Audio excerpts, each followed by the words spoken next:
Lèvres libres de serpentine, Slow Witchery Podcast.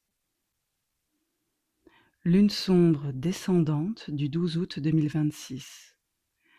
Constellation du Lion en sidéral. Le temps lunaire s'écoulera du 11 août au 13 août.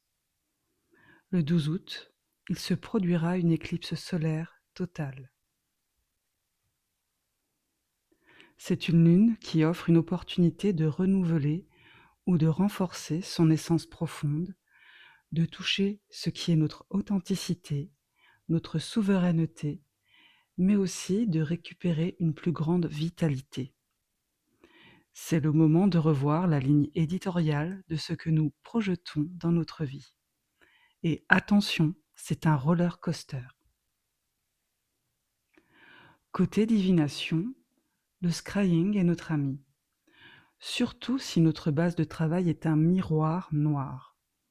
Toutefois, un bol noir pourra faire office aussi bien. Le but sera de capter des éléments à incorporer dans ce qui se fera côté chaudron. Cependant, il est possible que depuis la claire, nos nuits aient été riches de rêves signifiants. Durant cette configuration, le but sera d'aller chercher au fond de nous, sans préconçu, des indices qui seront des soutiens pour accomplir soit une métamorphose, soit une armure royale. Si tout cela ne nous parle pas, trions un jeu de tarot pour mettre de côté les arcanes majeures.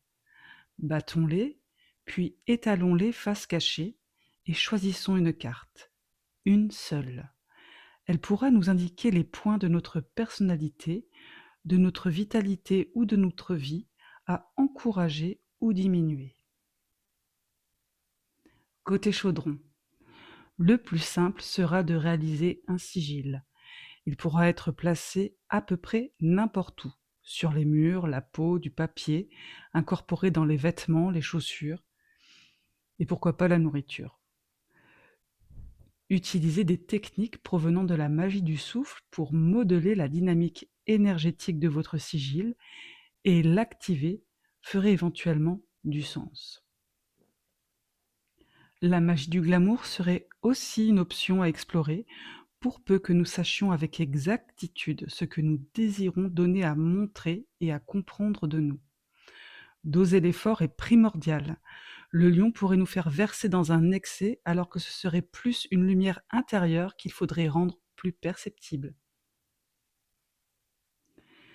Les intentions à nourrir ou les énergies à nourrir du moment en shadow work seraient ce qui a trait à la vérité et le courage d'être face à soi. Ai-je le courage de prendre une juste place dans mon environnement, mes relations? Suis-je capable de faire la différence entre magnanimité et renoncement? Où mon énergie se dépense inutilement? À quel moment ma générosité devient-elle néfaste? Quand me sens-je empli de force et de vitalité? Est-ce qu'être une référence pour autrui m'a peur? À l'inverse, est-ce que le besoin de m'imposer me mène à des excès? Ces questions peuvent donner un point de départ pour des réflexions approfondies ou d'autres questions plus spécifiques à nos situations. Tout ce qui est proposé ici pourra être réalisé sur le temps des 3 jours du temps lunaire. Et que cette lune vous soit favorable. À bientôt.